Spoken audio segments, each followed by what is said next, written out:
Ladies and gentlemen, rebels and renegades, welcome to this extraordinary celebration of love as we gather here today to witness the union of two mavericks of the heart, Trent and Tara. Today we gather not only to celebrate the love between Trent and Tara, but also to honor the sacred bond of family as we embark on this unique journey. Let us remember the words of Ecclesiastes. Two are better than one because they have a good return for their labor. If either of them falls down, one can help the other up. But pity anyone who falls and has no one to help them up. No matter how hard we tried not to be together or to stay away from each other, we just came back together because we were supposed to be. We just both had more things that we had to discover about ourselves and how to grow as people so we could be ready for each other and be able to accept not just each other, but ourselves, and know that we are worthy of some kind of love like this. It's the end and the beginning of this humongous timeline that we have strung together since 2010. When we first dated, to the things that we went through.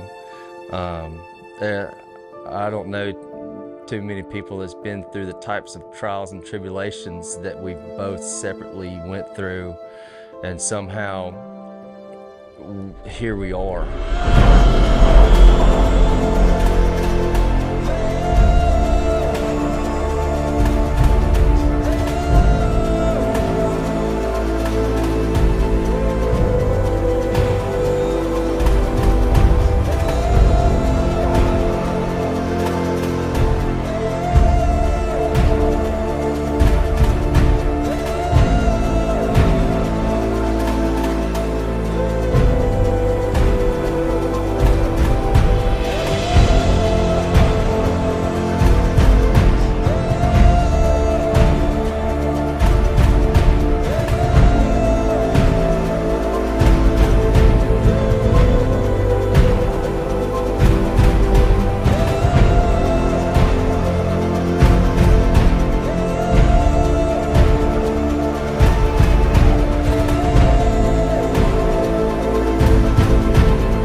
May your days be filled with the warmth of love, your nights with the sweet sound of music, and your hearts with the enduring love that surpasses all understanding. Ladies and gentlemen, I'm very proud to present to you, under the grace of God and surrounded by love, Mr. and Mrs. Trent and Tara Daugherty. You may kiss your bride.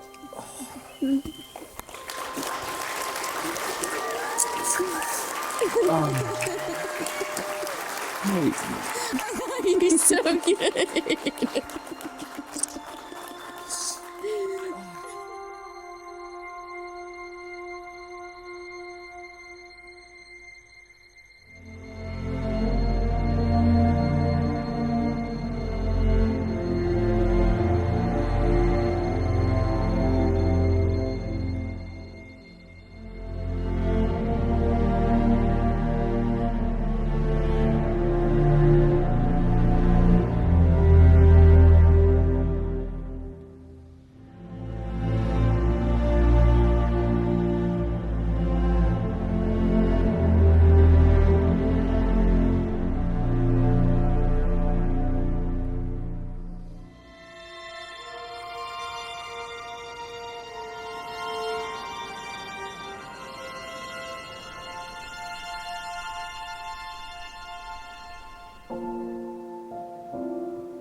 Me and Trent have always kind of been involved in each other's lives from the time that we were young. I mean, we went to the same elementary school together, went to the same middle school together.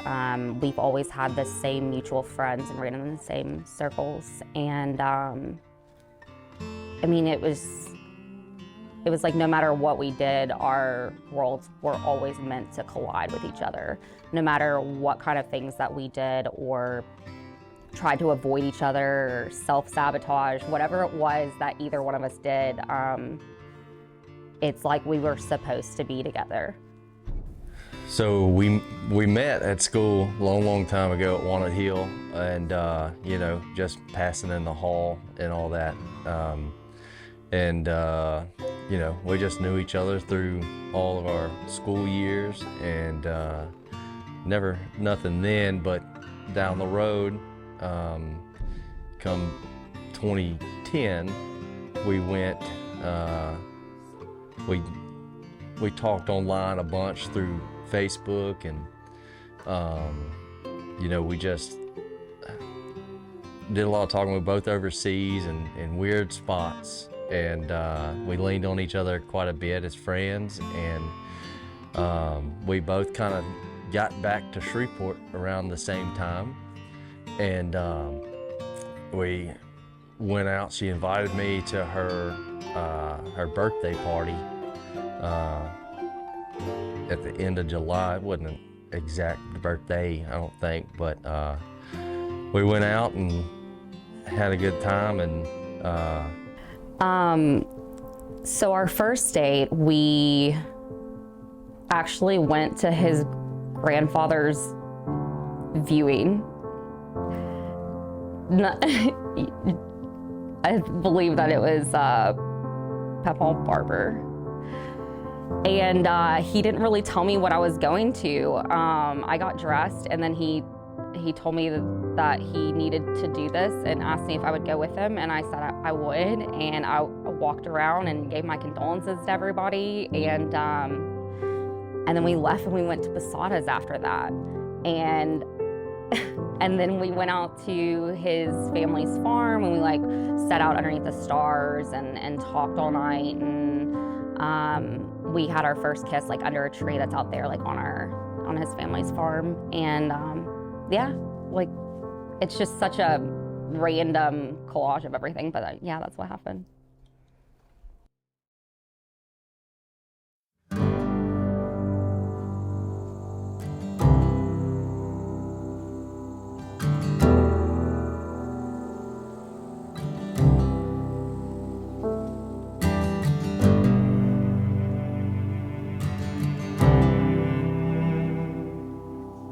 so Tara is one of the most hard-headed people in the world, which totally matches me, and it infuriates me and excites me all in the same sense. Like, or sometimes I see what others would call their worst qualities like as the best, because we're both very protective.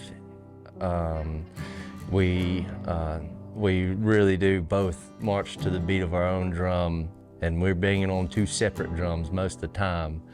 But she's always able to find, work together to find that reason and common ground.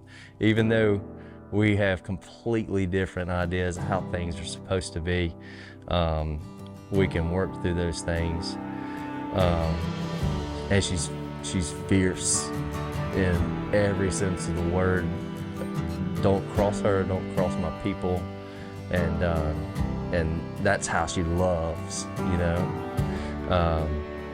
She really just loves with all of her being, and I'm not that great at that, and sometimes I fall short on expressing my emotions and feelings, and I just know that she understands me, she understands the way that I work, and supports me in all my stupid ideas. I get the worst ideas sometimes, and well, you're passionate about it, go for it, and If it works, that's awesome. She's there to cheer with me, and if it doesn't, she's there to pick me up and dust me off for the next one, you know. And I think those are my favorite things about her, you know. And it's awesome to see my little hard-headed girl doing the same type of thing. Just she loves hard. She ain't gonna do anything she doesn't want to do, and don't cross her, you know. And so see so much of her in my little girl, and that's awesome. I hope that she is her mom when she grows up, because there's not a stronger woman I've ever known. There's a fact. I'm sailing home to you. I won't be long. By the light of the moon, I will press on. So tie me to the mast of this old ship and point me home. Before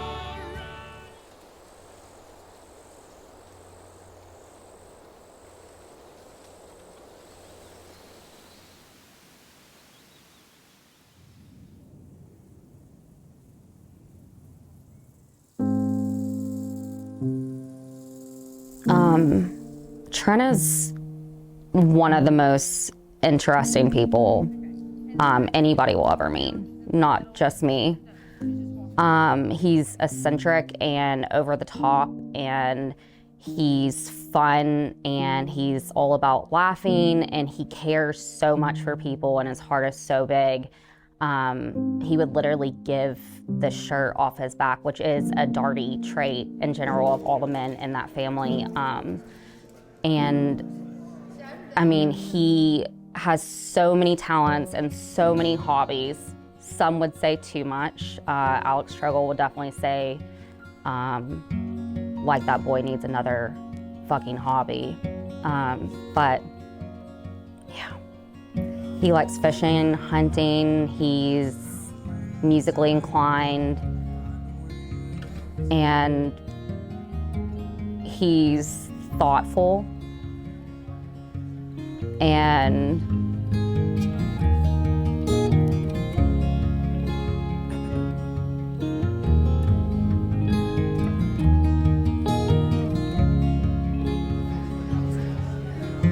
we can hear creation groan, it's crying. he's really out for God. just,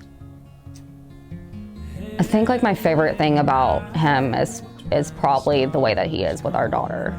And we didn't even know if we could have children at all. And the moment that we found out that we were pregnant during quarantine and everything else, and the whole world shut down, I knew the moment that I was pregnant and was going to tell him that he was going to be the best dad. And he was so excited. And every day since then, I mean, he is that fun dad who runs around and is like laughing with our daughter, and he writes her cards every single year on her birthday that she doesn't know anything about, and they're sealed in envelopes and they're put in a safe, and she's allowed to read all of them when she's 18 years old. I mean, he does sentimental things like that. Like, he cares, and he's very emotionally tied into little knickknacks that are like all over our house that have to do with family members and good friends. And I mean, he's definitely one of a kind.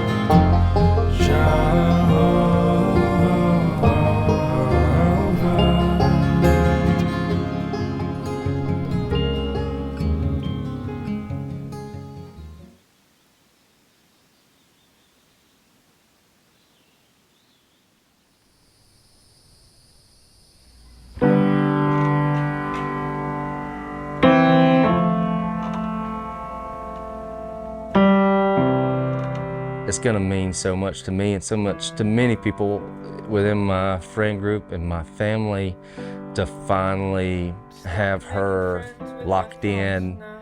You know, we're gonna have a Tara Daugherty tomorrow, and for us three, me, Tara, and Larkin, to all share that same last name. Tomorrow is special because whether our daughter realizes it or not, we're not that couple that thinks that a piece of paper means anything at all. But it is the joining officially of our little three-piece, as we call ourselves, whenever we hug each other and Larkin hugs our legs and she like gets all close to us and we call it a three-piece hug. But I mean, it is the joining officially of our family. I thought a lot about that over the past probably week or so. It's a name, it's words, you know, it's a word, letters on paper, but it just means so much to me that we're finally all the same and we get to start this new book of, you know, we've arrived, now this is it. But I mean, it is the joining officially of our family, and that does mean a lot to me, and I will officially be a Daugherty. But I've always felt like I was a Daugherty. Like, Trent's family is so amazing. Like, everybody's always been so accepting of me, and I've never really felt that way with anybody else's family before. And I know that they are my family. And so it means a lot to me to be able to put so many sentimental things like into our wedding to make it special for everybody, even for people that I never met before in this family. Like, I know what this means to everybody, and it's very special as far as that regard goes. And hopefully one day our daughter realizes what kind of sentimental things that me and Trent did in order to make everything just come together. We're gonna build this little girl up. We're gonna build our house eventually, and we're gonna go through maybe career changes or whatever. I'm excited. I'm excited for the whole journey. We end in one journey, we start a new journey, and this one doesn't have an end. It's open book from here on out, and we're gonna write our story every day. That's it.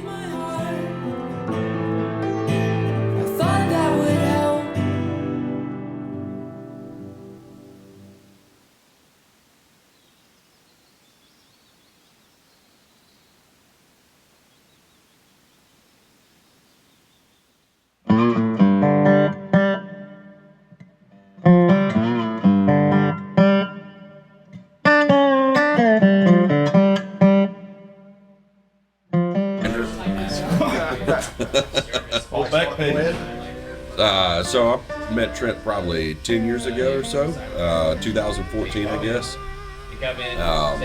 Was playing music at a local restaurant here, and mutual friend introduced us. He invited me to come play at his dad's birthday party. We hit it off, started playing music, and put a band together. I hadn't been able to get rid of him since then.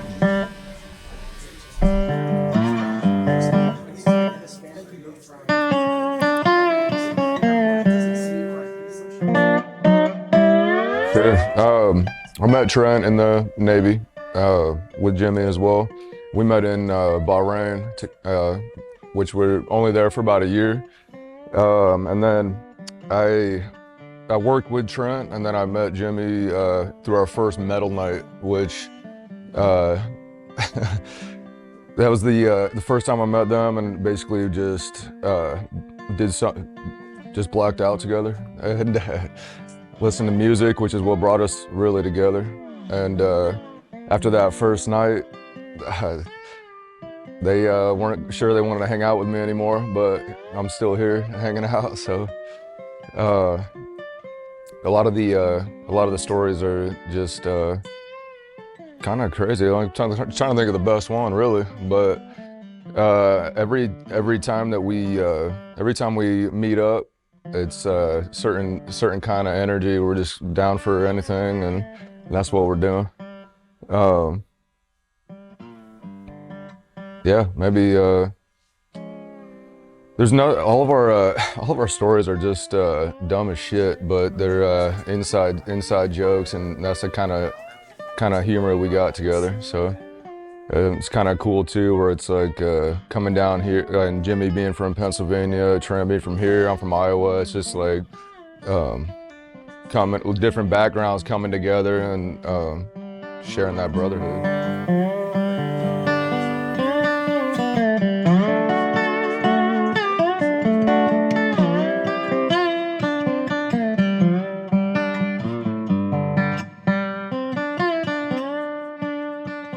All right, my name's Lord Father Antonio D. Witherspoon, MBA, PMP, also ordained. Kind of disappointed that Tara and Trent didn't reach out to me, and Alex instead. I'm always the backup. I was the backup the last wedding he did, fell through, so I didn't get my chance to shine.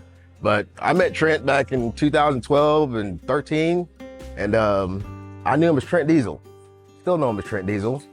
And that's because of Jason Malone. Had shared his contact information with me about coming to work with us. And Trent called and said, hey, I put in my application. I'm ready to get on. So I called the recruiter and I said, hey, we got to get this guy Trent Diesel in here. She couldn't find Trent Diesel. And I said, no, he told me he filled out his application, like he's in the system. 2-3 days, we couldn't find Trent Diesel. Well, it turns out Jason didn't tell me his name ain't fucking Trent Diesel. His name's Trent Daugherty. Daugherty Party. But ever since then, we worked together. We're a really good guy. Had a lot of fun, a lot of shenanigans, and wasn't just a co-worker, became a friend, a whole bunch of friends. And like I said, I told him he got married, no matter where I was, what I was doing, I'd come see him. So yeah, that's about all I got for the guy. He's a tall drink of water. I'm surprised he's getting married. I'm just saying. But I had to call at the beginning of December just to make sure. I was like, hey, is he still getting married? Because I knew. That bearded bastard just be out there just doing whatever. But they said he was still getting married, so I said, all right, so she must put the handcuffs on him. So she's a saint.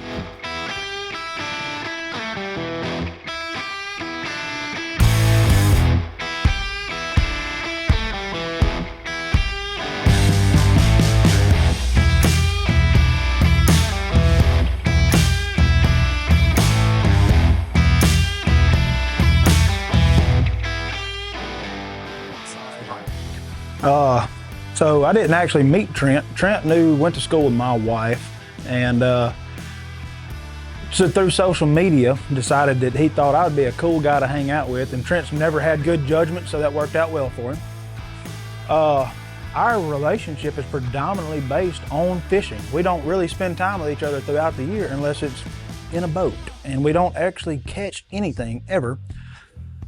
We do keep the Anheuser-Busch and the Miller Brewing Company in business, but other than that, we don't catch jack shit.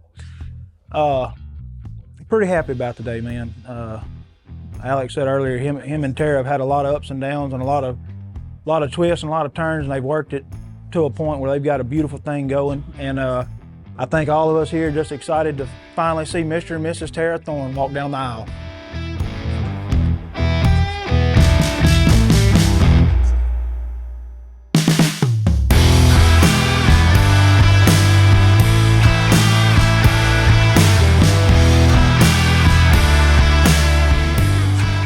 I've known Trent and Tara forever. I grew up with both of them, basically. You find a couple people in your life that you want to hang on to, and you keep them around. You call them your brother, even though they're not. Through everything that they go through, everything you go through, they're always there. Trent's that guy. That's the last thing I'm gonna do. Either way, Trent's a hell of a guy. I'm proud to call him my brother, and I wouldn't trade him for nothing. We give each other a hard time, but that's par for the course. This one's for y'all, and about the 50 after this. Met Trent at work, randomly enough. We been around the same places pretty much our entire lives. Went to the same rodeos, we'd go to the drag strip, never crossed paths until we ended up working together. And it's been a beautiful bromance ever since, kind of how people at work like to describe it. But yeah, just got really tight. Our families got intertwined. You know, my mom was making his wedding cake, you know. Just really love him, Tara, Larkin. Perfect. Don't really know what else to say.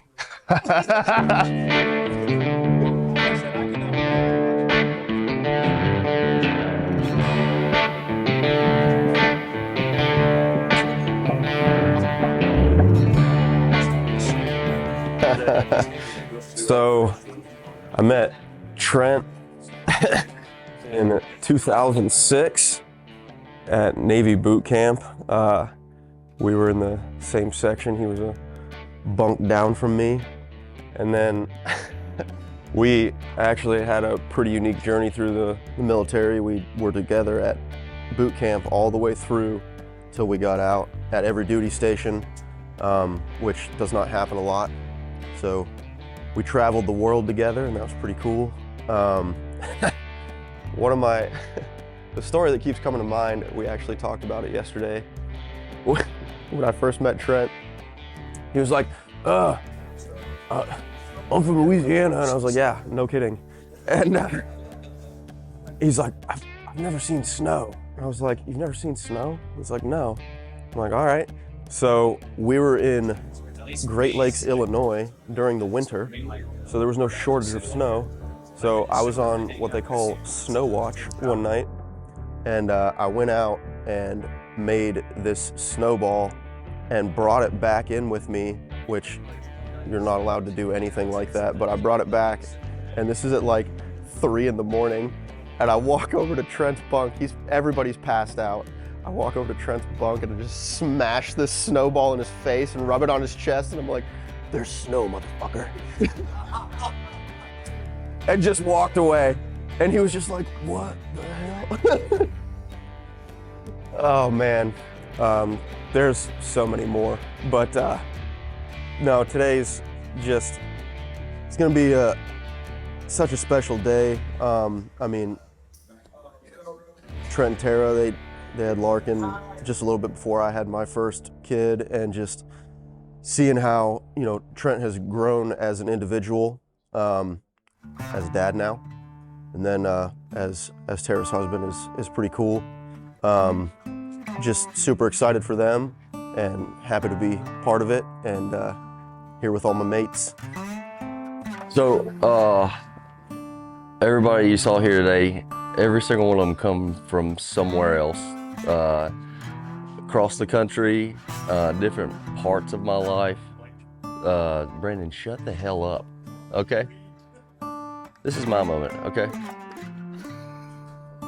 But everybody comes from different walks of life, parts of the country, different parts of my life, and I've always been really big on, like, family to me is something that you build, and everybody here has been there for me, and I know, I mean, this is it. I asked some guys to come to a barbershop at 9 o'clock in the morning after we had probably more beer than we've had collectively in the past 3 years in one night. And they're all here. Some of them on time, me, no.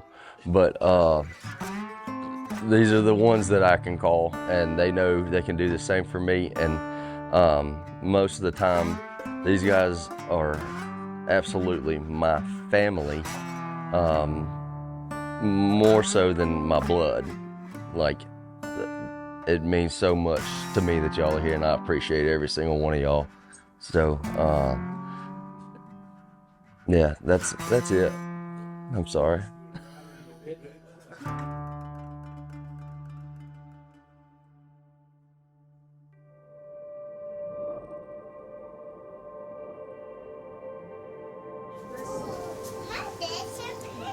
Your dress is so pretty too. I got feathers. And my nails. And my nails. 11? Yeah.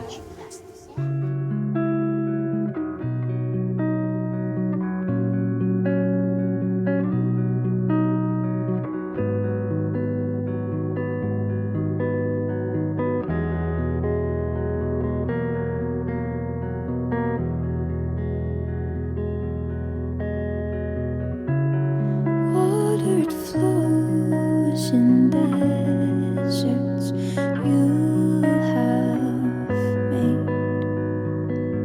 Their surface breaks.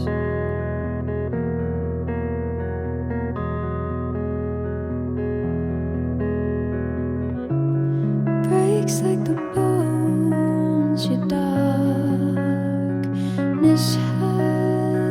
has claimed. There's hell to pay.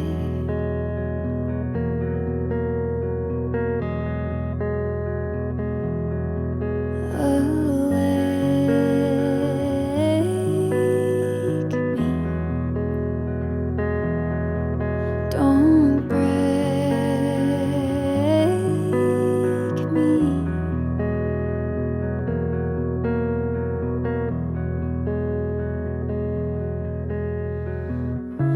From down in the dirt to under mountain tops, where our life stops. And I've been a fool for more than half of my life. I've tried to hide.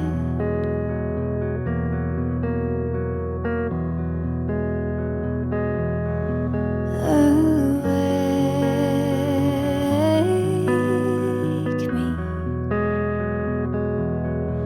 Don't break me.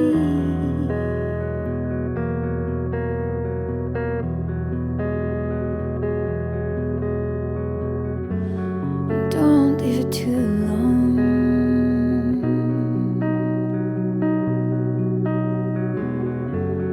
Don't leave it too long.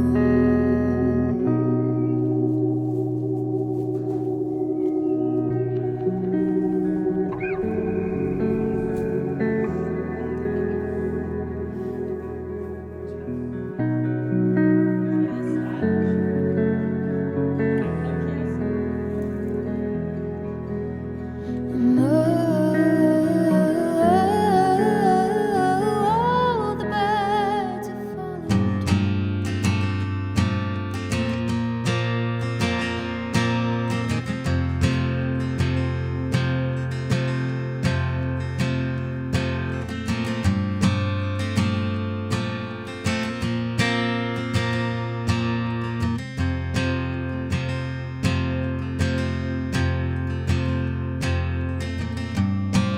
I like the way your face looks when you're smiling like a vandal.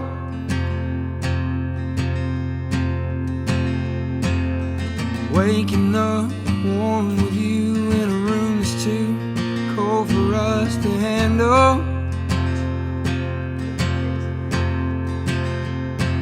And in this shack I'm living in, you don't mind sleeping in, eating food left over from last night.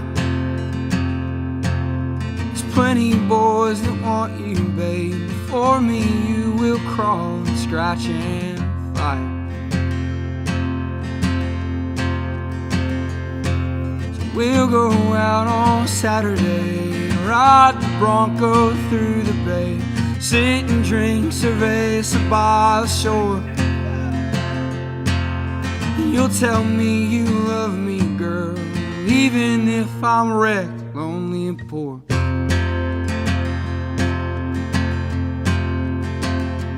don't give up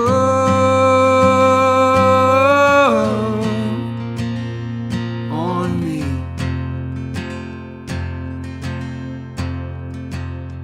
You don't care.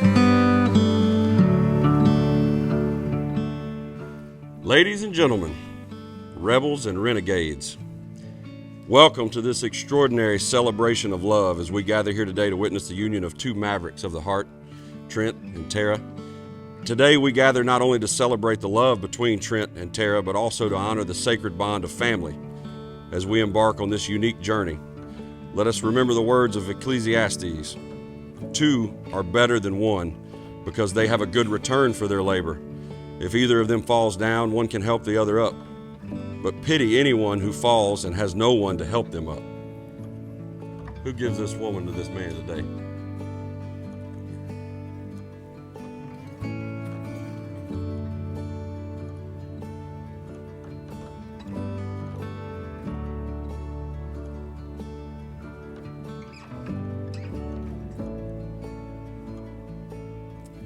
Now Trent, my man, my little brother I never wanted, you finally found somebody that can match your stubbornness. I mean, they say behind every great man is a woman rolling her eyes. So Tara, get ready for a lot of eye rolling. And Tara, you've chosen to hitch your wagon to this guy. They say opposites attract, and in your case it works out because you'll never have to iron any clothes. Now, you may have to clean industrial strength starch off the walls of your house from time to time, but hey, at least your blue jeans will be able to hold you up even if you can't stand on your own. Take a moment to reflect on how these two lovebirds got here. Trent, you've played your fair share of outlaw country music and bars and honky-tonks around here. Yeah. But I bet you never thought you'd find someone who could dance to it and still hang around after the show to berate all your bandmates for not rolling the cables up correctly. Fact. That's a fact. Tara, you've weathered the storm of Trent's stubbornness, and I'm sure there have been moments when you've questioned your life choices. But here you are, ready to embark on this wild and unpredictable journey together. But amidst the laughter and the banter, let's not forget the significance of this day. Today we celebrate not only the love between Trent and Tara, but also the formation of a family with little Larkin, who's been the chief mischief maker leading up to this grand occasion. I know that the two of you haven't walked the easiest path in life to get to this moment. You've both experienced an immense amount of grief and struggle and heartache. I recently saw somewhere this passage made me think of you both in this day. If you ever get a chance to love a person who knows grief, do not let them go. You see, the thing about grief is it's not exclusive. It consumes life. It taints everything a little gray, and it won't hesitate to remind you that everyone and everything you love will disappear someday. But I found that people who carry grief love with a fierceness that no one knows. They understand what's at stake because they've had to let someone go. So they remember the little things. They show up when it counts.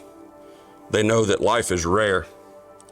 You won't have to spell it out, so don't take for granted the people who know loss, for they know more about love because they know what it costs. So always remember that you two are on the same team, and it's incumbent on you both to put each other's needs just behind Larkin's and just ahead of your own. Trent, do you promise to keep the music playing, the drinks flowing, and to always be Tara's partner in crime, whether you're raising hell or sitting quietly on the porch watching the sunset? I do. Tara, do you promise to stand by Trent's side even when he insists on listening to Miami, Miami on repeat, and to navigate life's twists and turns with grace, humor, and a healthy dose of stubbornness? I do. As we stand on the precipice of this beautiful union, let's take a moment to appreciate the profound tradition of exchanging rings. Yeah, I got them. I had to double check. Yeah. I got big pockets. I understand. Dating back over 4,000 years to ancient Egypt, where the unbroken circle symbolized eternal love. This tradition has endured throughout time. The Romans embraced it, and in the 9th century, Pope Nicholas I declared rings as a sacred symbol of marriage. You know you was gonna learn something today, did you? Nope. There you go. Today, as Trent and Tara exchange these rings, they weave their love story into the rich tapestry of history, honoring a tradition that speaks of enduring commitment and the timeless journey of love.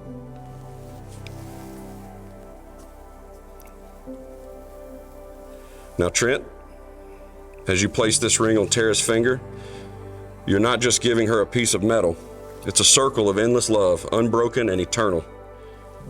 As you give her this ring, repeat after me. With this ring, I give you not only my love, but also the love that has been passed down through generations. May it be a beacon of our shared past and our boundless future together. Boundless future together. Now, Tara, as you wear this ring, know that it is more than a beautiful accessory. It's a testament to the love that has shaped Trent into the man he is today. Let it be a constant reminder that your union is not just a joining of two individuals, but a merging of families, histories, and the promise of a love that will endure. Hold on tight for this one. Okay. Tara, as you place this very special ring on Trent's finger, you're not just gifting him a piece of jewelry. You are bestowing upon him a treasure from his own family's past that he does not even realize. This ring was worn by your grandfather, Papa Daugherty, and it holds the echoes of a love that has stood the test of time. In giving him this ring, please repeat after me. With this ring, I honor the love that has shaped you, the memories that have molded you, and the enduring spirit that flows through generations. Flows through generations. I promise to cherish you as this ring has been cherished for years. Trent, as you wear this ring, feel the weight of history on your finger. The ring isn't a circle of metal, it's a connection to your roots, a link to the love stories that paved the way for yours. As you wear your grandfather's ring, remember that you carry with you the legacy of a love that has weathered the storms of time. Let it be a constant reminder that your love with Tara is part of a greater narrative woven through the fabric of family history. May these rings, infused with the spirit of family heritage and enduring love, serve as everlasting symbols of the commitment Trent and Tara make to each other today. As they wear these rings, may they not only carry the weight of their individual promises, but also the echoes of love from the generations that came before, creating a tapestry of enduring love and timeless commitment. In closing, I want you all to remember the words of Corinthians. Let all that you do be done in love. May your days be filled with the warmth of love, your nights with the sweet sound of music, and your hearts with the enduring love that surpasses all understanding. Ladies and gentlemen, I'm very proud to present to you, under the grace of God and surrounded by love, Mr. and Mrs. Trent and Tara Daugherty. You may kiss your bride.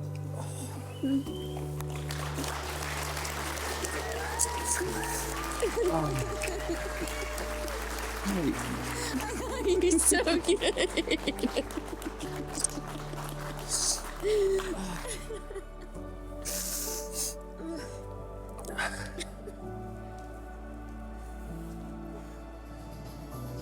Oh, yes.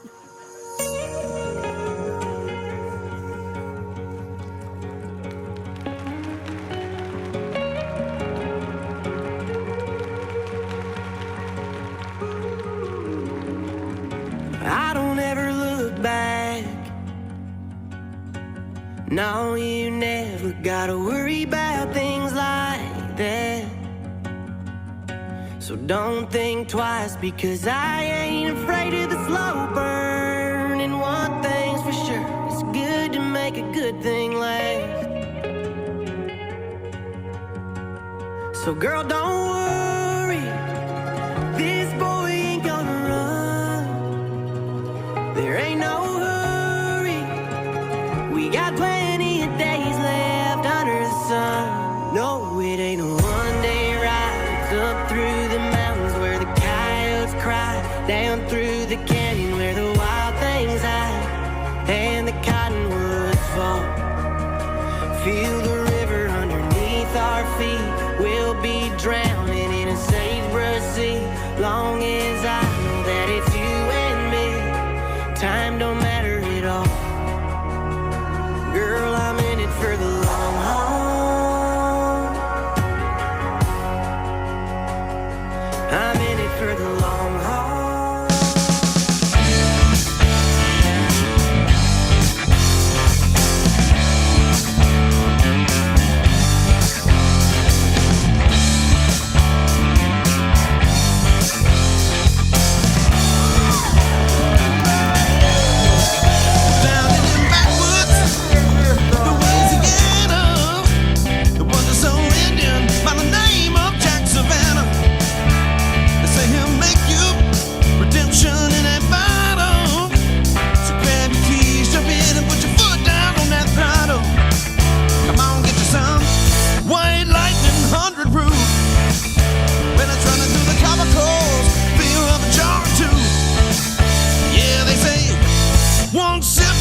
this. Shine, I gotta give me some white lightning 100 proof.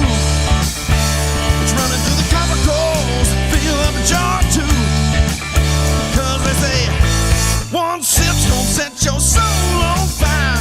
It's like a whole whiskey revival. I'll take you to a whole whiskey revival. Get you some of that.